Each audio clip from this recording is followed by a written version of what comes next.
Kalau ngaji fikih itu teori. Sampean teori sholat, cara sholat yang benar, semuanya bisa. Nah kalau ngaji tasawuf itu nata hati. Sholat sampean tujuannya apa? Sedekah sampean tujuannya apa?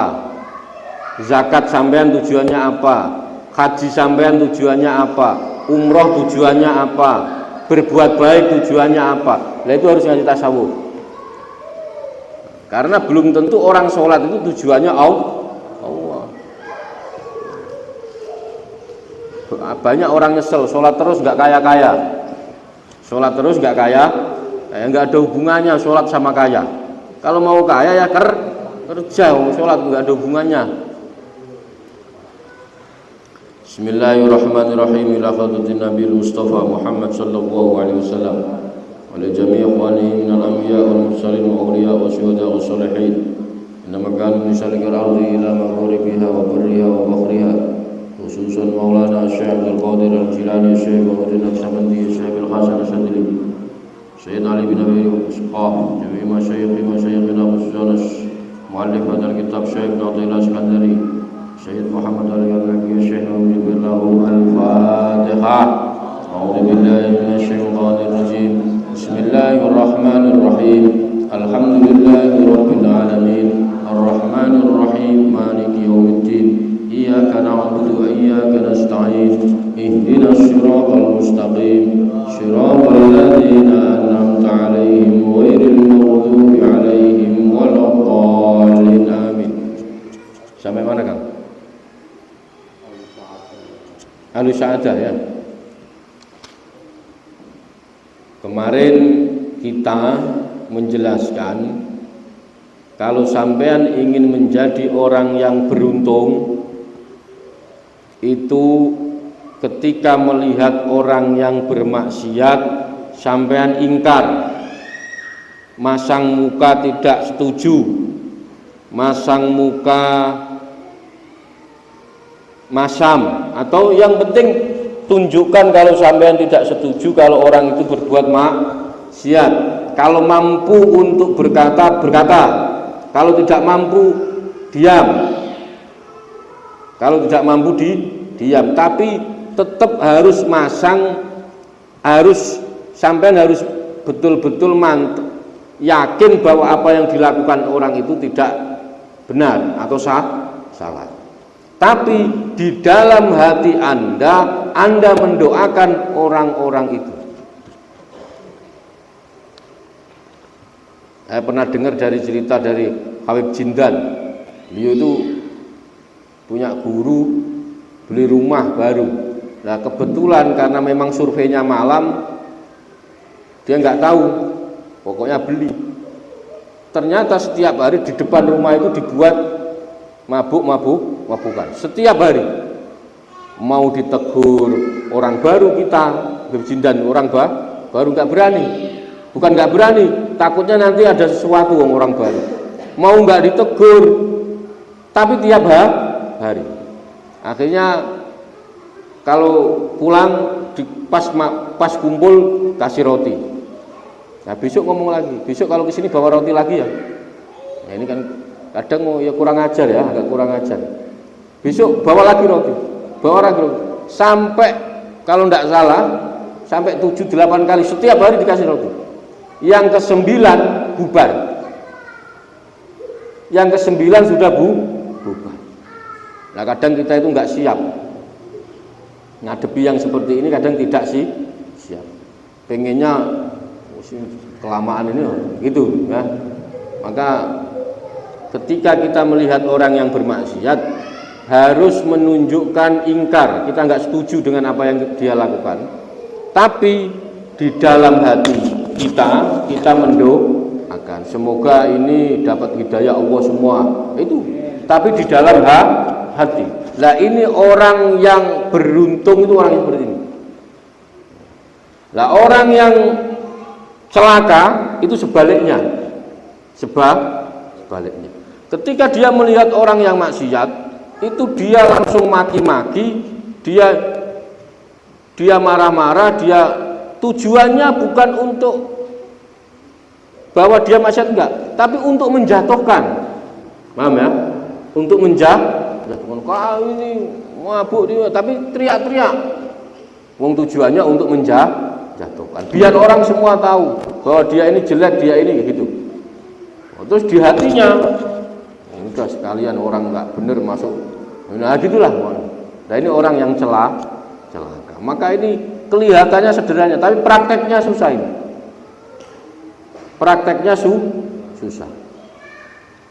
Saya cerita sedikit, saya itu dulu kalau ngaji di saung, itu yang ngaji masih mabuk, Pak.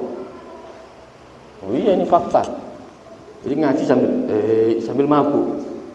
Ya, coba, kan belum pernah. Ini alhamdulillah nggak ada yang mabuk. Saya dulu yang ngaji masih mabuk. Barusan habis minum. Loh ini serius, saya ngomong serius. Jadi saya ngaji Bismillahirrahmanirrahim itu sambil begini, sambil begini loh. Coba. Tapi itu perlu dihargai. Kenapa? Dia punya niat. Tuh. Maka ya dulu awalnya saya gimana sih maksudnya ngaji kok mah? Tapi setelah pelan, alhamdulillah sekarang sudah gak mabuk semua. Nggak pernah saya larang, nggak pernah saya. Nah, udah tahu lama-lama malu-malu sendiri. Ya udah tua lah ya, udah tua. Nggak pantas yang udah tua kok mabuk kan nggak pantas. Ya, maka wa idza aradta an tahtabiru aqlar rujuli fangdur ilaihi idza dzakarta lahu syakhsun.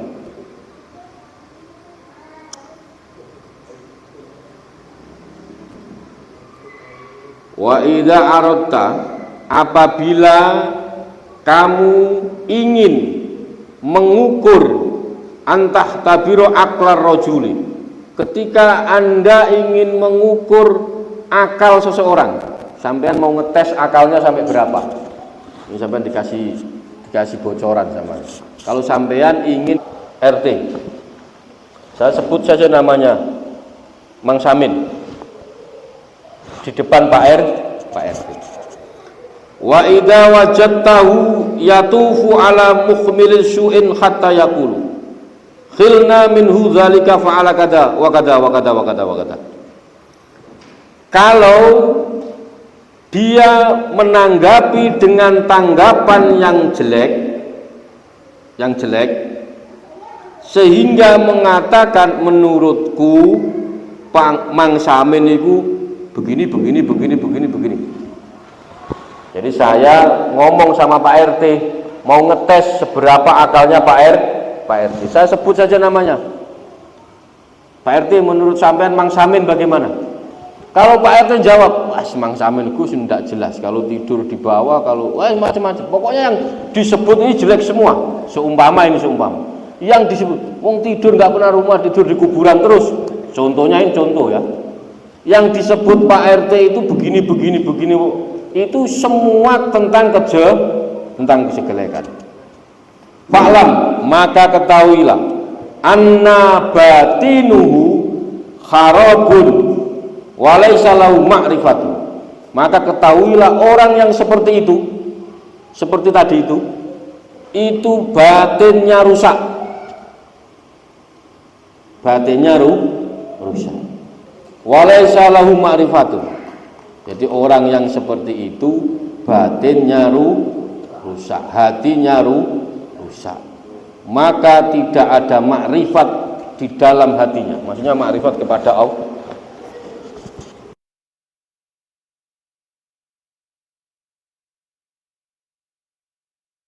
Walaupun sebenarnya Mang Samin memang benar. Contoh, saya ngomong sama Pak RT, Mang Samin itu gimana? Gus, Mang Samin itu kalau tidur di kuburan terus, pokoknya yang jelek-jelek. Walaupun yang diomongkan Pak RT ini benar, bahwa Mang Samin memang ya jelek, maksudnya begitu Mang. Tetap wa fa'lam anna batinuhu kharabun, batinnya rusak. Maka kalau sampean ingin ngetes orang sampai seberapa akalnya. Maka caranya gampang, tes saja, sebut nama satu, nama seseorang di depannya. Kalau dia berbicaranya seperti itu tadi, intinya negatif semua. Nah, maka sampean sudah bisa memutuskan, bisa menyimpulkan, oh ternyata orang ini begini. Wa idza ra'aitahu yadhkuru bi khairin aw yudhkaru lahu ma yusafu bid-damin wa yahmulu. Wa idza ra'aitahu, ketika kalau dia Pak RT menanggapi dengan mengeluarkan ucapan-ucapan kebaikan pada Mang Samin si fulan, atau kita ketika menyebut aibnya Mang Samin, Pak RT selalu menutupi. Paham enggak? Jadi saya ngomong, Pak RT, Mang Samin itu bagaimana?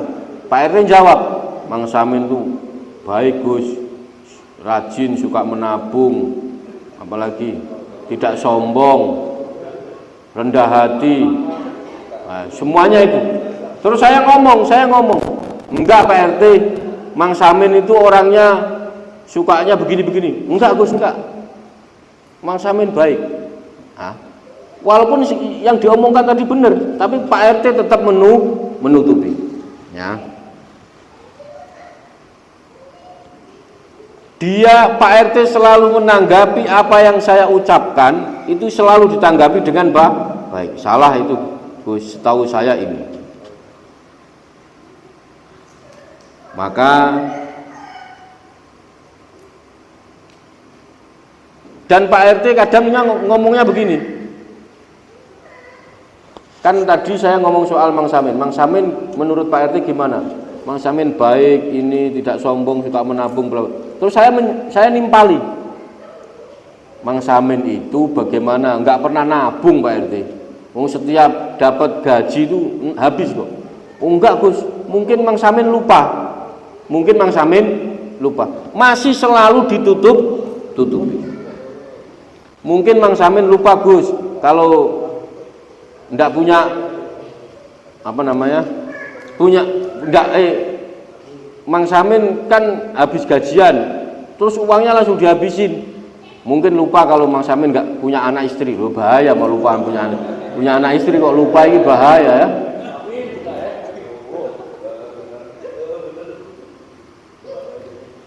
Atau Pak RT mengeluarkan omongan yang isinya baik. Ngomongnya begini, Mang Samin itu Gus, sebenarnya ini kalau pengen tahu Mang Samin itu terkenal orang yang rendah hati. Sebenarnya Gus, lebih dari itu. Mang Samin itu terkenal baik Gus, tapi sebenarnya lebih dari itu. Jadi apa yang dikatakan Pak RT ini namanya fitnah hasanah. Fitnah hasanah. Nah ini perlu dipakai. Jadi kalau ditanya Mang Samin, oh Mang Samin orangnya itu fitnah hasanah. Istilahnya fitnah hasanah. Fa'lam, maka ketahuilah,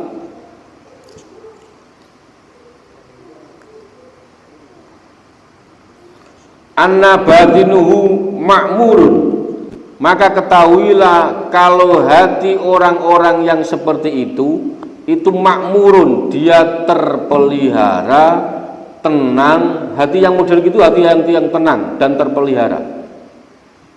Dia kalau orang hati yang seperti itu dihantam ujian kayak apa saja itu menter. Diuji nggak punya duit, ya sudah biasa, nggak punya duit ya biasa aja. Diuji kaya, ya biasa aja. Nah, diuji macam-macam, menter itu apa? Kuat ya. Nah, orang-orang yang seperti itu diuji menter. Ya'malu ala salamati irdin ahihi al-muslim.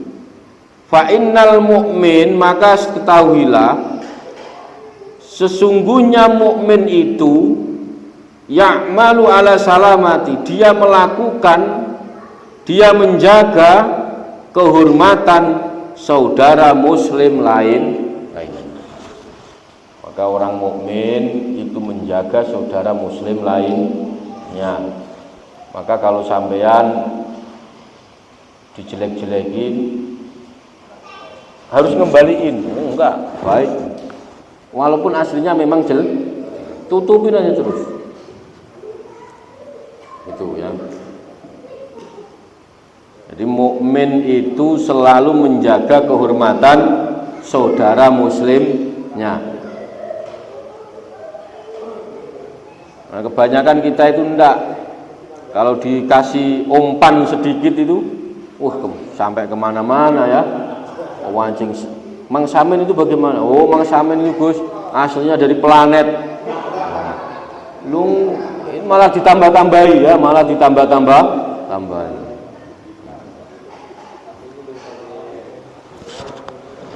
Gitu ya. Ini gini loh ya. Ini kita ngaji ini bukan hanya mendengar loh ya. Praktek ya. Walau cuman sedikit-sedikit. Karena kita nggak akan bisa langsung bisa mempraktekkan, nggak akan bisa. Siapapun itu. Ini bisa dipraktekkan secara pelan-pelan. Nggak mungkin otomatis, nggak mungkin. Mungkin hari ini kita bisa melakukan fitnah hasanah sama Mang Samin. Besok belum tentu. Kita melakukan fitnah sekarang karena tadi dibikinkan kopi.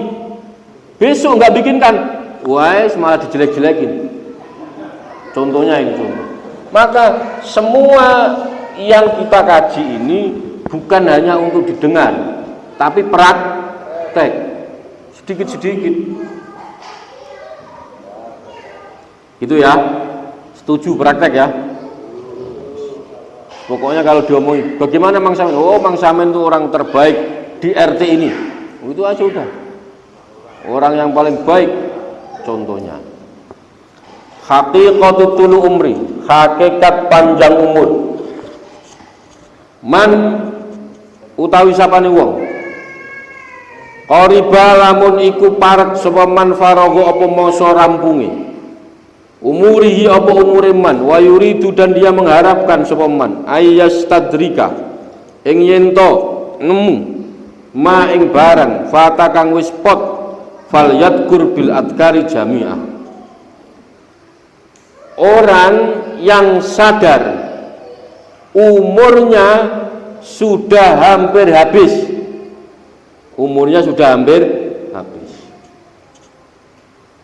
wa yuridu ayyastadrika dan dia ingin mengganti ma fatahu falyadkur bi adkari. Dia ingin mengganti amal-amalnya yang sudah ditinggalkannya, yang sudah lewat. Falyadkur, maka dia harus memperbanyak bi'adkaril jami'ah dengan doa keseluruhan. Kita sadar sekarang umur 40, 30, 60, banyak dulu kita tidak sholat, tidak puasa, tidak ngaji, tidak macam-macam, banyak meninggalkan itu. Oke. Sekarang kita ingin mengganti yang sudah lewat, Padahal nggak mungkin kita kembali lagi, kan nggak mungkin. Fa innahu idza fa'ala dzalika sara al umuru qasirun. Maka orang yang membaca zikir ini, nanti saya ijazahkan ya. Orang yang membaca zikir ini dia mengerjakan zikir ini, mengamalkan zikir ini, umurnya yang pendek jadi panjang. Umurnya yang pendek jadi panjang. Pendek dan panjang ini bukan soal 10 jadi 30, enggak, tapi kualitas. Nah, umur yang pendek jadi panjang.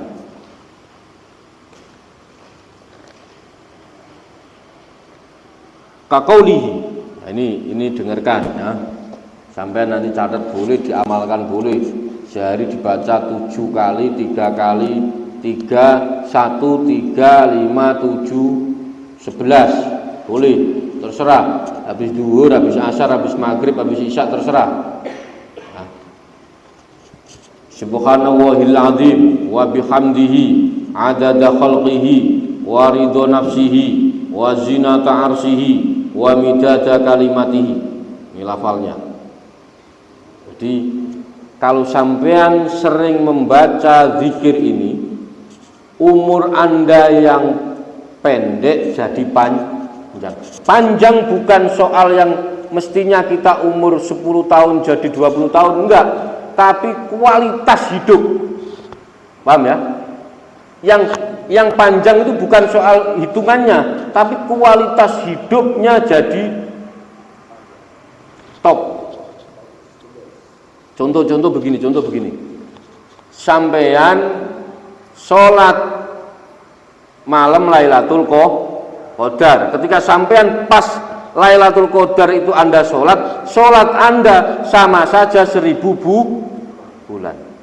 Bukan kok sampean hidup 1000 bulan, bukan, tapi hitungan sholat itu sama kayak 1000 bulan. Maka orang yang zikir ini, yang umurnya pendek jadi panjang. Nah, dengerin. Nanti tak WA ke siapa Kang Mustofa, nanti diamalkan ya. Subhanallahil azim. Ayo bareng-bareng. Bismillahirrahmanirrahim. Subhanallahil azim wa bihamdihi adada khalqihi wa ridha nafsihi wa zinata arsyihi wa midada kalimatihi. Jadi orang yang membaca zikir ini kualitas hidupnya, ibu-ibu udah itu yang pendek jadi panjang. Ini amalkan sehari, habis sholat bisa 1 kali, bisa 3 kali, bisa 5 kali, bisa 7 kali, bisa 11 kali. Nah, terserah mau berapa kali, itu ya. Qabil tu, tak ini ya, ajas tukum. Nah. Wa kadzalika man fatahu asyamu wal qiyamu ayyuzghila nafsahu bis sholati ala Rasulillah sallallahu alaihi wasallam. Begitu juga, ini tak ingat lagi. Begitu juga orang wa kadzalika man fatahu asyamu wal qiyam, orang yang dulu tidak pernah puasa, dulu tidak pernah sholat, tidak pernah puasa, tidak pernah sholat, meninggalkan puasa, meninggalkan sholat, ayyuzghila nafsahu bisolati ala rasuli, maka sebaiknya dia memperbanyak sholawat kepada baginda Nabi Muhammad SAW. Seandainya sampean dulu pernah tidak sholat, pernah tidak puasa, maka kalau pengen menutup dosa-dosa itu, mulai sekarang perbanyak membaca sholawat. Maka saya kemarin sudah, pokoknya sehari baca istighfar 100, 100. Kalau mau lebih nggak apa-apa, baik, tapi minimal sehari 100. Nah, nanti zikir ini sampean baca terserah. Habis sholat subuh 3 kali, 1 kali, 3 kali, 5 kali terserah. Mangga. Habis duhur terserah, habis asar berapa kali terserah. Itu ya.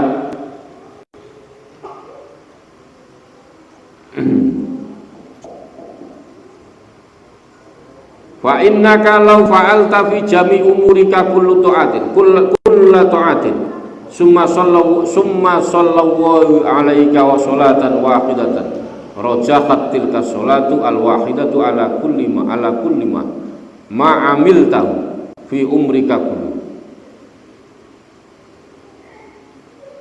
Seumpama seumur hidup sampean ini ya, seumur hidup sampean ini digunakan untuk taat kepada Allah, taat kepada Allah, lalu Allah memberikan satu rahmat takzim saja kepada kita, Seumur hidup kita taat kepada Allah. Setelah itu Allah memberi rahmat ta'zim, maka rahmat ta'zim itu yang akan menyelamatkan kita ke surga.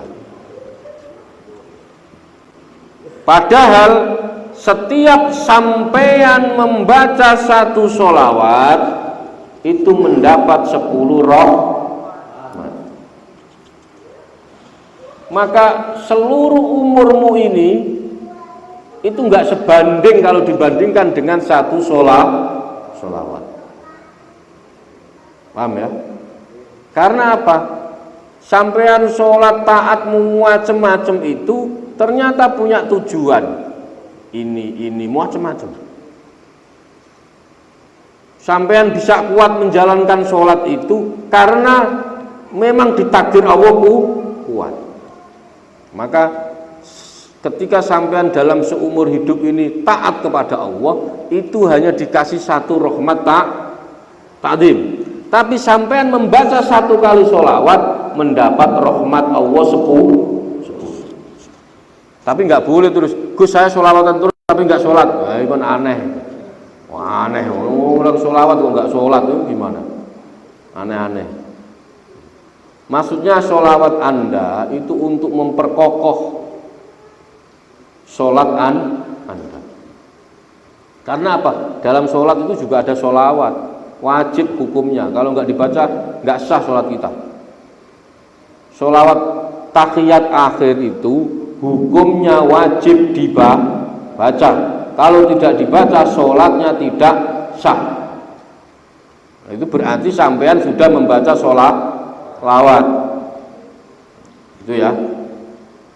Fakaifa idza shalla 'alaika 'ashran bi kulli sholatin. Sudah.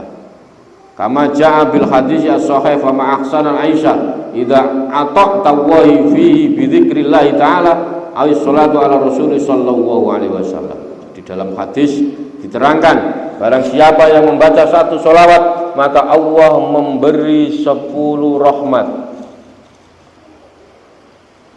Maka mulai sekarang sholawat, sudah sholawat itu sudah tidak usah zikir yang aneh-aneh. Pokoknya zikir itu kalau ikut saya, pokoknya sampai sehari istighfar sama sholawat. Nanti kalau sudah merasakan kenikmatannya itu, baru tak tambahin zikir yang aneh-aneh. Nah ini termasuk ada zikir aneh-aneh. Subhanallahil azim wa bihamdi adada khalqi wa ridha nafsi. Ini untuk apa? Untuk hidup biar jadi yang pendek jadi kualitas hidup gitu. Orang sama-sama lulusan SMP itu kualitas hidupnya pasti berbeda. Orang sama-sama S1 kualitas hidupnya pasti berbeda. Sama-sama lulusan kedokteran kualitas hidupnya pasti berbeda. Lah kalau kita pengen kualitas hidup kita meningkat, kualitasnya, maka sering membaca zikir ini. Wa yurwa annahu ma min sayyidin yusadu wallahu a'lam bissawab. Semoga bermanfaat. Wallahul muwaffiq ila aqwamit thoriq. Wassalamualaikum warahmatullahi wabarakatuh.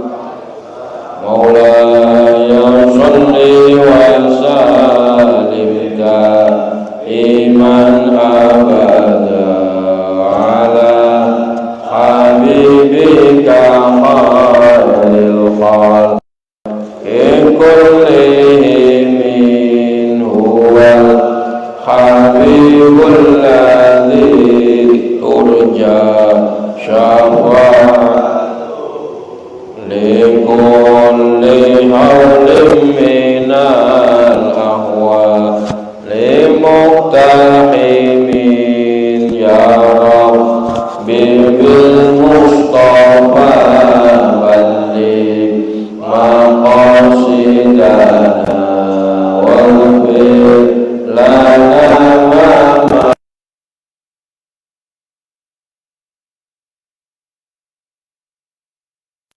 ya arhamar rahimin